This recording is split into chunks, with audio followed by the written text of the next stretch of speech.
오늘 함께 나누실 하나님의 말씀은 로마서 13장 8절에서부터 14절까지 말씀입니다.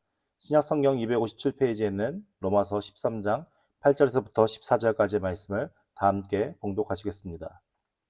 피차 사랑의 빛 외에는 아무에게든지 아무 빛도 지지 말라. 남을 사랑하는 자는 율법을 다 이루었느니라. 간음하지 말라, 살인하지 말라, 도둑질하지 말라, 탐내지 말라 한 것과 그 외에 다른 계명이 있을지라도 내 이웃을 내 자신과 같이 사랑하라 하신 그 말씀 가운데 다 들었느니라. 사랑은 이웃에게 악을 행하지 아니하나니 그러므로 사랑은 율법의 완성이니라. 또한 너희가 이 시기를 알거니와 자다가 깰 때가 벌써 되었으니 이는 이제 우리의 구원이 처음 믿을 때보다 가까웠음이라. 밤이 깊고 낮이 가까웠으니 그러므로 우리가 어둠의 일을 벗고 빛의 갑옷을 입자. 낮에와 같이 단정히 행하고 방탕하거나 술 취하지 말며 음란하거나 호색하지 말며 다투거나 시기하지 말고 오직 주 예수 그리스도로 옷 입고 정욕을 위하여 육신의 일을 도모하지 말라. 아멘.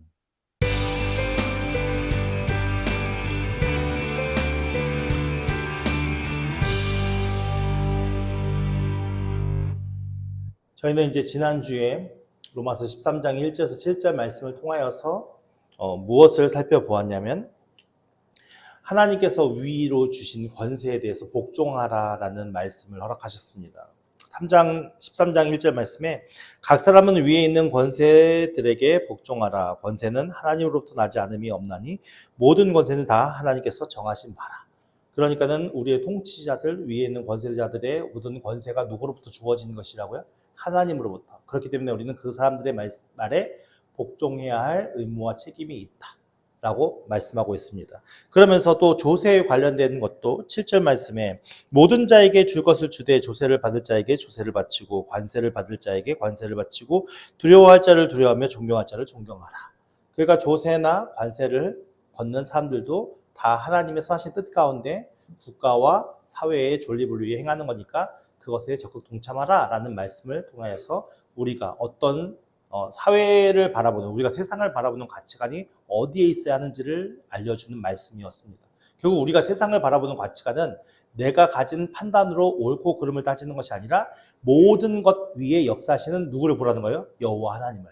하나님께서 우리의 모든 세상과 우리의 모든 일들 가운데 역사하심을 믿고 그 안에서 믿음으로 순종하는 삶을 살아야 한다라는 것을 우리가 말씀을 통해서 확인해 보았습니다. 이제 오늘 말씀 8절에서 14절 말씀은 8절에서 10절까지는 우리가 이웃에 대하여 어떻게 행동해야 되는가가 나오고, 그리고 11절부터 14절까지는 우리가 믿는 자들로서 우리가 살아가는 삶을 어떤 가치관을 가지고 살아야 하는지에 대한 말씀이 나오는데, 우리 8절 말씀부터 한번 살펴보면 8절 말씀에 피차 무엇이요? 사랑의 빛 위에 아무에게든지 아무 빛도 지지 말라라고 말씀하고 있습니다. 그러니까 결국 이 빛이라는 것은 채무에 관련된 일도 있잖아요. 그러니까는 우리가 져야 하는 빛은 결국 어떤 빛이냐? 사랑에 관련된 빛 위에는 우리가 채무를 짓는 것이 좋지 않다. 가급적 채무를 짓지 말라라는 그런 말씀인데요. 이 채무가 왜 이렇게 표현되어 있냐면 그 당시에 이제 많은 사람들이 채무 관계를 통해서 서로 싸움이 나고 다툼이 나고 여러 가지 많은 안 좋은 일들이 일어났기 때문에 그런 거예요. 그러니까는 우리가 복음을 전해야 되는 현장, 우리가 예수 그리스도의 향기를 발해야 되는 상황 속에서 우리가 채무로 인하여서 다른 사람과 반목하고 다른 사람과 다툼이 되어진다면 그것이 그리스도인의 덕이 되지 않겠죠. 그렇기 때문에 가급적이면은 빚을 지지 않는 것이 좋다. 근데 사실 살다 보면 우리가 아예 빚을 안 질 수 있는 상황도 아니잖아요. 그러니까는 그 빚이 있으면 빠르게 해결하거나 그래서 가급적이면 빚을 지지 않는 것이 좋은데, 우리가 가급적이면 어떤 사람이 되어야 되냐? 사랑을 행하는 자가 되어야 한다라고 말씀하고 있습니다. 이 뒤에 남을 사랑하는 자는 어떻다고요? 율법을 다 어떻게 했다고요? 네, 다 이루었다라고 합니다. 그러니까 율법의 가장 기본적인 핵심이 무엇인지에 대한 설명이 나온 거죠. 율법에 가장 여러 가지 많은 행위들이 나와 있지만 그 행위들로서 옳고 그름을 판단하는 것이 아니라 율법의 가장 큰 핵심이 무엇이라고 지금 사도 바울은 얘기하는 겁니까? 말씀하고 있는 겁니까? 예, 사랑이라고 말씀하고 있는 겁니다. 그러니까 율법의 모든 행위들이 하나님에 대한 사랑의 행위들, 그리고 이웃들에 대한 사랑의 행위들에 대한 목록이 펼쳐져 있는 것 뿐이지, 그 율법이 가지고 있는 본질적인 그 중심 주제는 무엇이야? 사랑이다라고 말씀하고 있는 것입니다. 그러니까 여기서 남을 사랑하는 자, 여기서 사랑이라는 이 단어의 의미가 성부 하나님과 그리스도 예수께서 자기 백성을 향해 가지신 사랑. 그러니까 하나님께서 그리고 예수님께서 우리 인간들을 향해 가지신 사랑은 어떤 사랑입니까? 무엇을 바라보는 사랑입니까? 뭔가 대가를 원하는 사랑입니까? 그렇지 않잖아요. 무조건적인 사랑이었습니다. 인간이 하나님의 사랑을 힘입었다 해서 우리 인간이 하나님께 해드릴 수 있는 게 무엇이 있습니까? 사실은 아무것도 없거든요. 그럼에도 불구하고 하나님께서는 계속 우리를 사랑하셨고, 우리 창세 아담과 하와가 범죄한 이후부터 계속 끊임없이 그 범죄한 인간들을 사랑하셔서 그들을 구원의 길로 인도하시기 위해 계속 끊임없이 역사하셨던 하나님의 사랑이 결국 종국에는 어디까지 이르게 되었냐? 자신의 아들이 예수 그리스도를 이 땅에 보내셔서 우리 인간들의 죄를 위해 희생시키는 대속 제물로까지 이루어진 사랑이거든요. 그러니까 그 하나님께서는 무엇인가 대가를 바라지 않고 그 사랑하는 인간들을 위해서 끊임없이 그 사랑을, 자기 희생적인 사랑을 계속 보여주시고 우리에게 알려주시고 우리에게 가르쳐주셔서 오늘 우리가 그 예수 그리스도의 사랑을 힘입어서 우리가 하나님을 알고 그 하나님의 은혜와 하나님의 사랑 가운데 거하게 되는 것이 아니겠습니까? 그러니까 그 사랑을 이야기하는 것이고요. 또 다른 한편으로는 그리스도인들이 하나님과 그리스도께 대하여 가지고 있어야 할 자기 희생적인 사랑입니다. 그러니까 내가 하나님의 사랑을 힘입은 자라고 내가 알아진다면, 내가 그것이 충만하게 내 마음속에 젖어진다면 우리는 어떤 삶을 살아야 할까요? 당연히 하나님을 위한 삶을 살겠죠.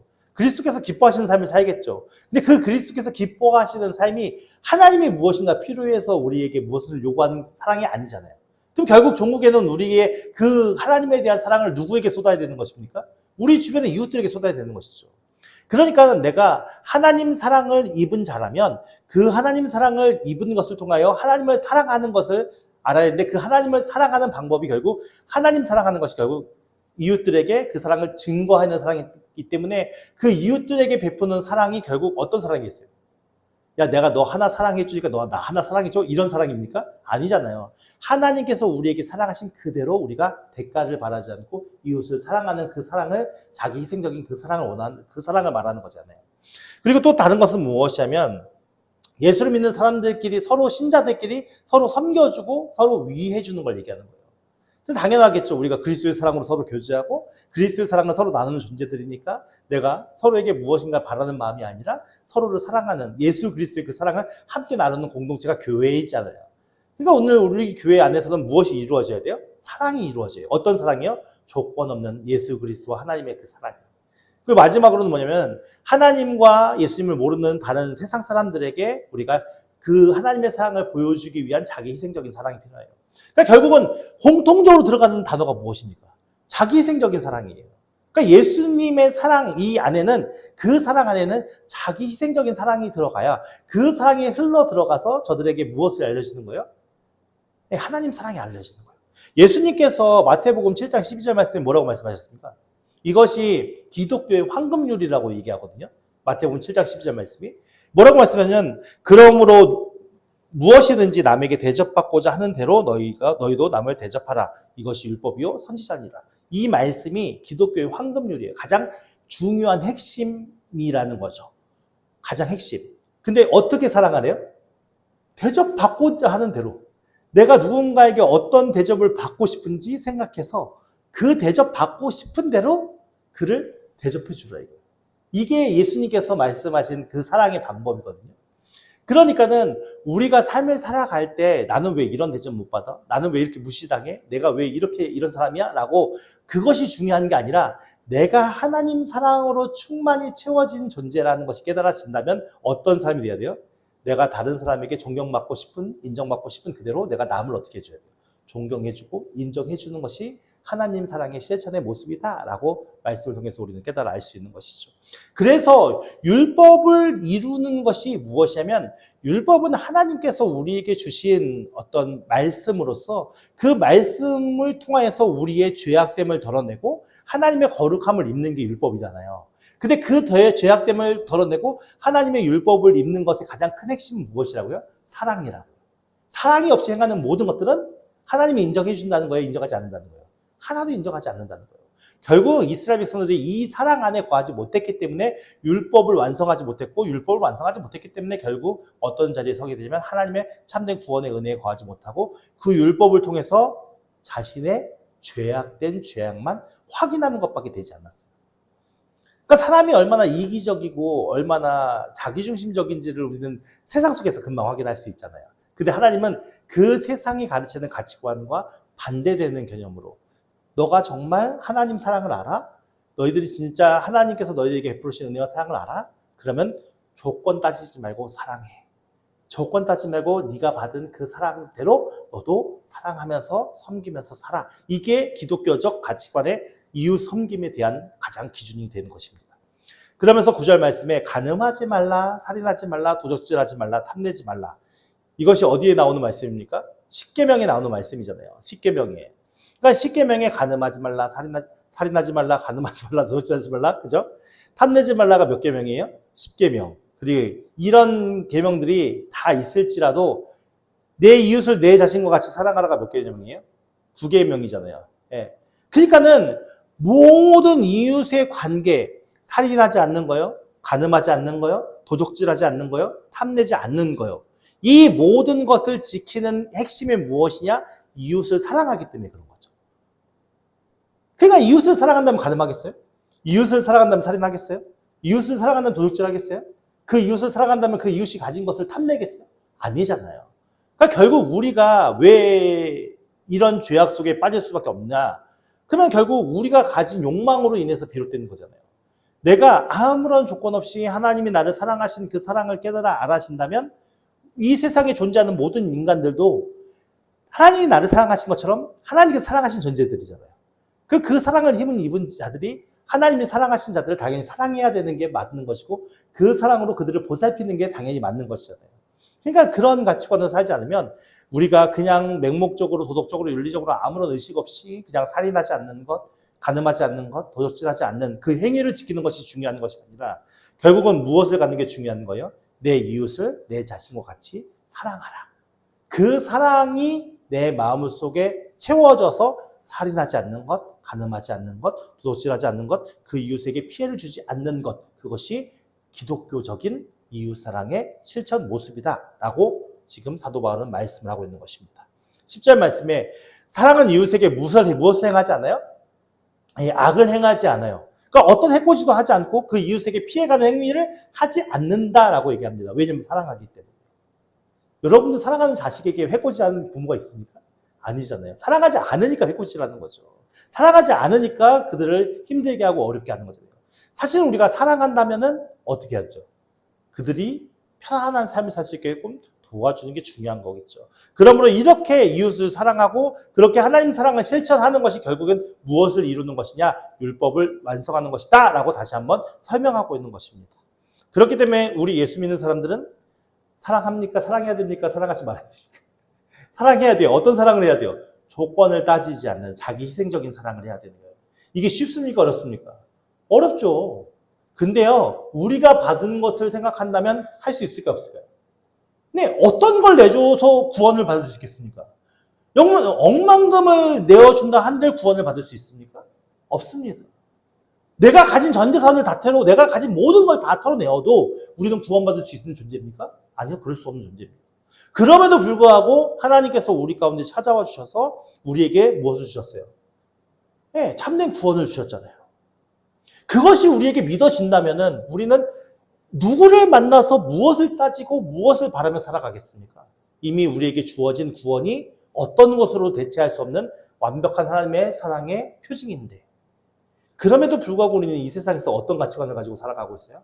세상 사람들과 똑같은 가치관을 가지고 살아있다는 것이 우리가 진짜 하나님을 믿는 것인지 아닌 것인지 애매모호한 상황으로 우리를 몰고 가고 있는 것이죠. 우리가 하나님 사랑에 대한 확증이 내 안에서 충만하게 이루어져야 하는 것인데 세상과 마귀는 우리에게 어떻게 할까요? 자꾸만 그것이 애매모호하게 우리를 미혹하고 현혹하는 그런 상황 속에 놓여 있는 겁니다. 그렇기 때문에 우리가 끊임없이 성령의 충만함을 받아라, 하나님을 붙들어라, 하나님과 동행하라, 하나님을 사랑해라 라고 우리가 말씀을 통해서 확인하는 이유가 무엇일까요? 네, 그런 미혹으로부터 우리가 그쪽을 계속 바라보면 미혹에 빠지니까 하나님을 바라봐야 하나님으로 통해 오시는 그 사랑이 무엇인지를 확인하고 채워지니까 어떤 미혹에 넘어가지 않겠죠. 우리 아이들이 부모님과 함께 있어서 부모님 사랑을 받을 때 옆에서 야, 너희 부모님들은 널 사랑하지 않아 라고 얘기해도 애들이 거기 현혹될까요? 안 현혹될까요? 안 현혹돼요. 왜냐면 부모의 사랑을 받고 있으니까. 근데 부모로부터 떨어져서 혼자 있는 시간이 길어진 아이에게 너희 부모는 널 사랑하지 않아. 그래서 찾아오던 거 아니야. 찾아오지 않는 거야. 라고 계속 미혹한다면 그 아이는 어떻게 될까요? 근데 쉽게 거기 넘어지겠죠. 왜냐면은요, 내가 바라보는 관점에 따라서 우리는 우리의 마음이 쏠릴 수밖에 없는 상황인 거예요. 그래서 성경이 끊임없이 얘기하는 이유가 뭐? 성경이 끊임없이 하나님을 바라봐야 합니다. 하나님과 동행해야 됩니다. 예수 그리스도의 복음의 능력을 입어야 됩니다. 성령으로 충만해야 합니다. 라고 말씀하시는 이유가 무엇이냐면 우리가 바라보는 것에 우리의 마음이 쏠릴 수밖에 없는 연약함을 우리가 가지고 있기 때문에 그렇습니다. 그렇기 때문에 우리가 이 사랑을 실천할 수 있는 유일한 길은 무엇이냐면 내 안에 누가 임하셔야 돼요? 하나님의 성령께서 임하셔야 돼요. 그러니까 우리는 사랑하라니까 사랑해야 된대. 내 의지와 갖고 싸우는 것이 아니라 내 안에 하나님을 채우면, 하나님의 그 사랑을 채우면 성령님이 우리 가운데 임재하시면 우리가 어떤 사람이 될까요? 악을 행하는 사람이 될까요? 당연히 하나님의 선을 행하는 사람이 되겠죠. 그래서 우리 안에 뭘 먼저 채워야 되는 것이 우선이냐면 하나님의 것으로 하나님의 사랑을 채우면 자연스럽게 사랑하지 말라고 해도 그 하나님께서 사랑의 본체이신데 우리로 하여금 사랑을 행하지 못하게 하겠습니까? 당연히 사랑을 행할 수밖에 없는 존재로 우리를 사용하시는 거죠. 그래서 우리가 싸워야 할 의지는 내가 내 행동을 바꾸고 내가 내 삶을 바꾸는 데 의지를 드리는 것이 아니라 우리의 의지는 오직 어디에 쓰는 거예요? 하나님을 찾고 하나님을 만나고 하나님을 기다리고 그 하나님을 바라보는 데 쓰는 거예요. 우리의 시선과 우리의 마음이. 자, 보십시오. 이제 11절 말씀부터는 우리가 지금 현재 믿음을 가진 자들로서 어떤 의식을 가지고 살아야 하는지에 대한 말씀이 나오는데 11절 말씀에 또한 너희가 이 시기를 알거니와 이 시기는 지금 언제를 얘기하는 거예요? 지금 현 상황을 얘기하는 거예요. 지금 현 상황. 우리가 예수님을 믿음으로 말미암아 하나님의 구원 은혜에 거하게 되었고 지금 하나님을 섬기는 자들로 살아가고 있는 이 시기를 알거니와 자다가 깰 때가 벌써 되었대요. 어떤 시기에 우리가 지금 살아갈 시기는 자는 시기예요, 깨는 시기예요. 깨어나는 시기라는 말이에요. 영적으로 깨어있는 시기예요. 자는 사람과 깨어있는 사람의 차이가 무엇일까요? 자는 사람은 움직이지부터 아무것도 안 하고 가만히 누워있잖아요. 물론 잠꼬대식으로 움직이는 사람들도 있지만 대부분은 자는 사람들은 누워서 가만히 있어요. 깨어있는 사람들은 어떻게 하고 있습니까? 물론 요즘 시대에는 텔레비를 뭐 많이 보느라고 가만히 있는 사람도 있지만 대부분 깨어있는 사람들은 자신의 일을 찾아서 해요. 그러니까 결국 오늘 우리가 깨어있는 자라는 얘기는 무엇이냐면 하나님을 영적으로 깨닫는 자들로서 하나님의 영적인 나라를 알고서 깬 자로 사는 삶을 얘기하는 거겠죠. 그런 자들은 가만히 있을까요? 무엇인가 하나님의 뜻에 대한 일을 찾아서 행하는 자가 될까요? 당연히 무엇인가 하나님의 일에 대해서 찾아 행하는 자가 되겠죠. 그게 깨어있는 자의 모습이잖아요. 그래서 이제 우리의 구원이 처음 믿을 때보다 어떻게 되었다고요?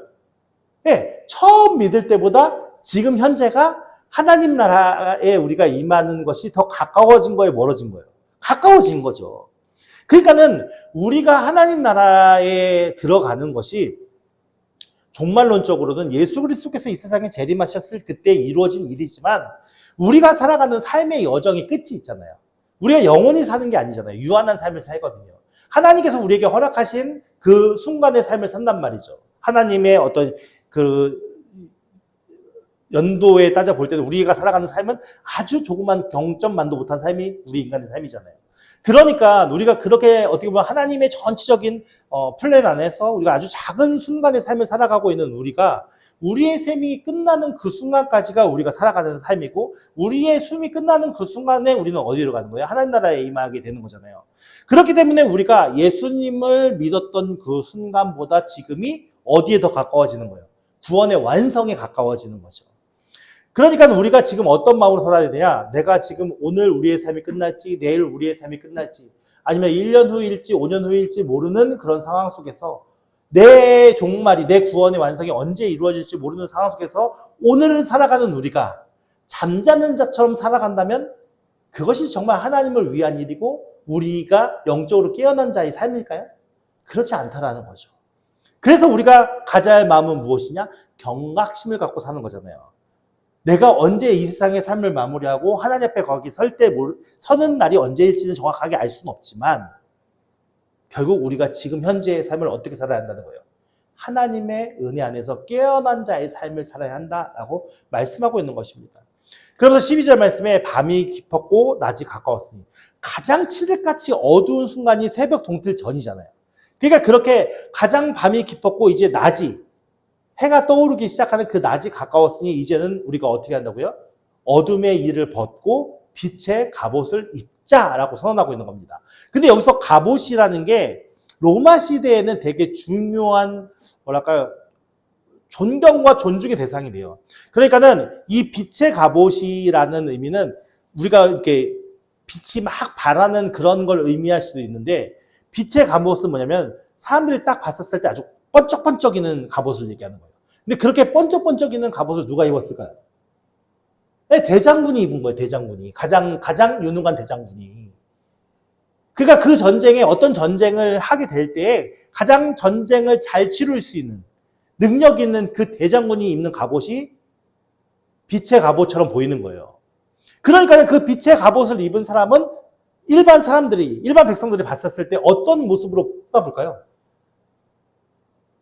네, 존중하고 존경하는 면. 왜냐하면 우리나라를 지켜주고 보호하는데 선봉장 역할을 하는 거잖아요. 그러니까 사람들로 봐야금 많은 사람들로 봐야금 존경을 받고 사랑을 받는 사람이었을 거란 말이죠. 그러니까 우리가 어둠의 일을 벗어버리고 빛의 갑옷을 입자라는 의미 속에는 어떤 의미가 담겨져 있겠습니까? 내가 하나님 나라, 내가 하나님이 함께 하시는 그 나라의 백성으로서 어떻게 해요? 하나님의 귀한 일들을 감당하면서 내가 나의 삶이 내 세상의 욕심을 채우는 삶이 아니고 내 세상의 이기심을 채우는 삶이 아니라 내가 어떻게 해서든지 하나님 나라의 영광을 위해서 지금 영적인 싸움을 하고 있는 이 싸움에서 내가 예수 믿는 그 믿음으로 하나님이 내게 주시는 그 승리의 기쁨을 누리는 대장군처럼 그렇게 내가 영적인 싸움을 해가면서 내가 하나님 나라를 위해서 깨어있는 자들로서의 삶을 충실히 살아가겠다라는 의지를 담은 표현일 수 있는 거죠. 그러니까 오늘 우리의 삶이 어떤 삶이 돼요? 빛의 갑옷을 입은 사람의 삶이 되어야 되는 거예요. 빛의 갑옷을 입은 사람은 도망다니는 삶입니까? 싸우는 삶입니까? 싸우는 삶이죠.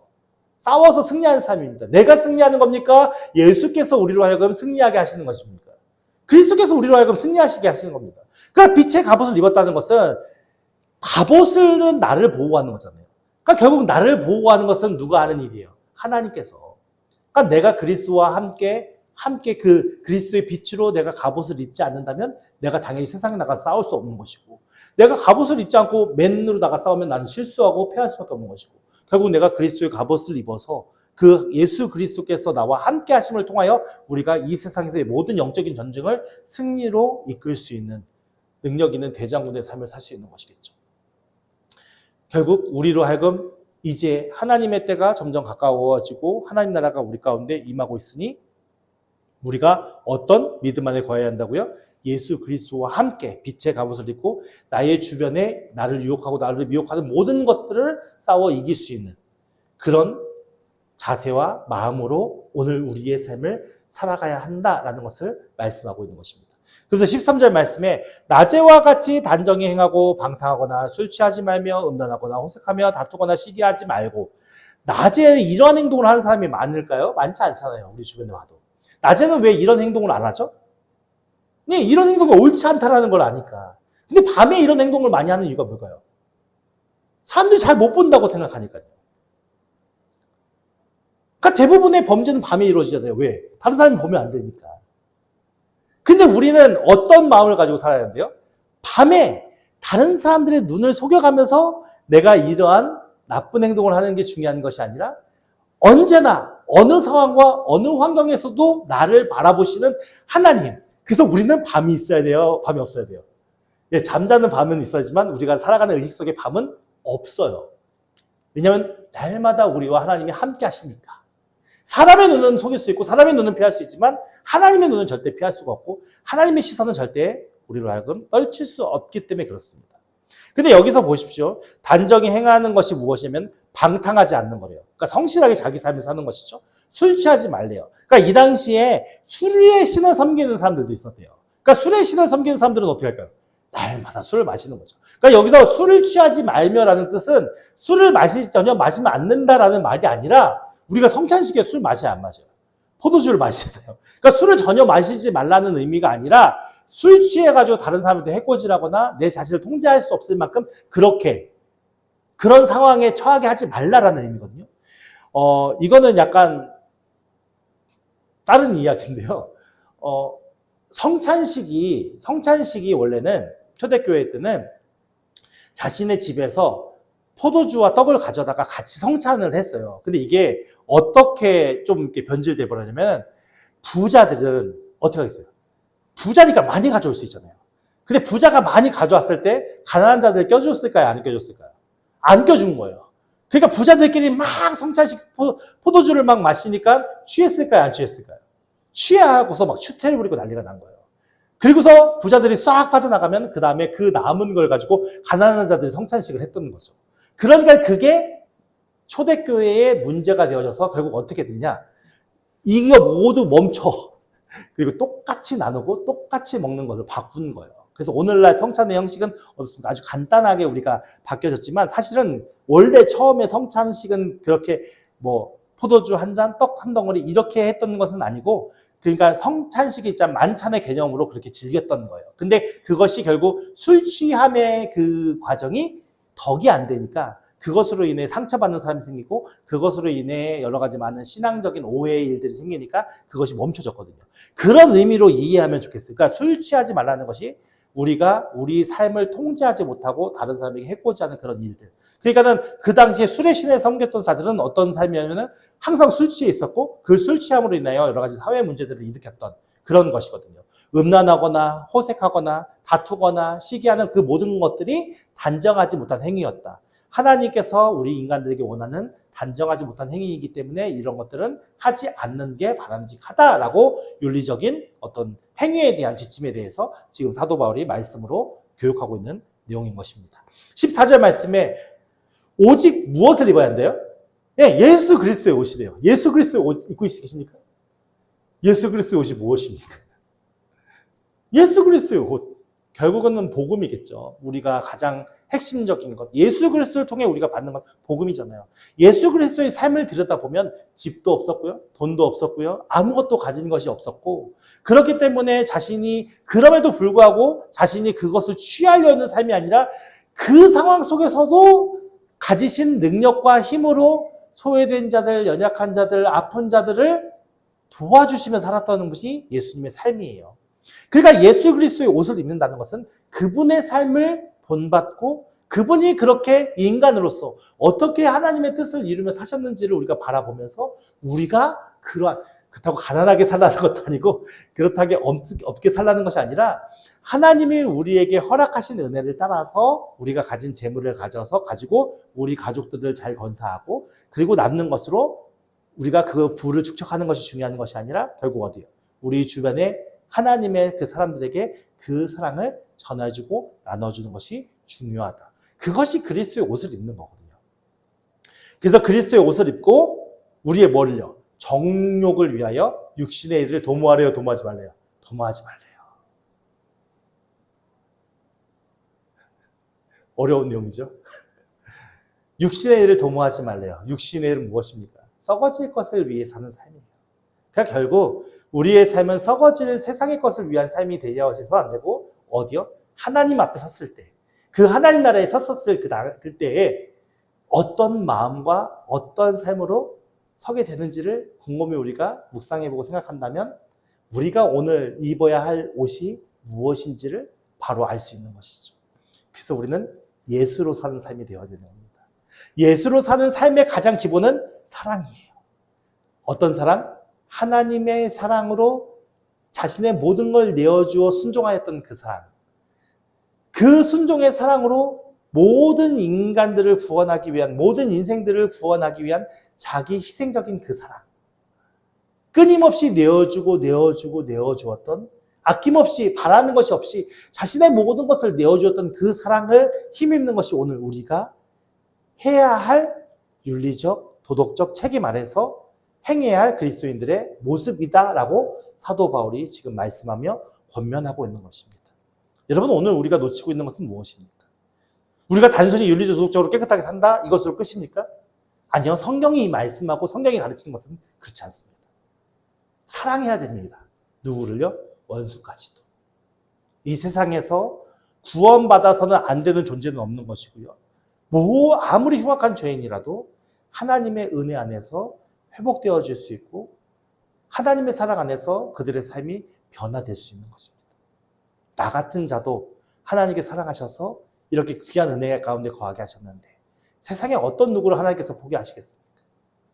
그렇기 때문에 우리가 단순히 세상의 질서와 법칙과 어떤 사회적인 안정을 위해서 내가 도덕적으로 윤리적으로 그 모든 법을 지키는 것도 중요하지만 우리가 참되게 하나님을 섬기고 예수님을 믿는 자들이라면 그냥 사회적인 안정을 위해서 도덕적인 윤리적인 책임을 다해서 그것을 지키는 것을 뛰어넘어서 하나님 사랑을 실천하고 전하면서 예수 그리스도의 옷을 입고 우리가 육신의 일을 도모지 않고 영적인 일을 도모하며 살아야 하는 것이 우리의 책임과 의무임을 잊지 않는 저 여러분들에게 예수님을 축원드립니다. 그래서 오늘 우리가 믿음으로 결단하면서 이젠 내가 더 이상 육신의 일을 하지 않고 우리가 예수로 살겠다. 예수의 옷을 입고 영적인 하나님 나라를 위해서 내가 이제 나의 모든 생을 하나님 앞에 아낌없이 드리겠다라는 마음의 각오로 우리의 삶을 아름답게 세워나가는 저 여러분에게 예수님으로 축원드립니다. 우리 함께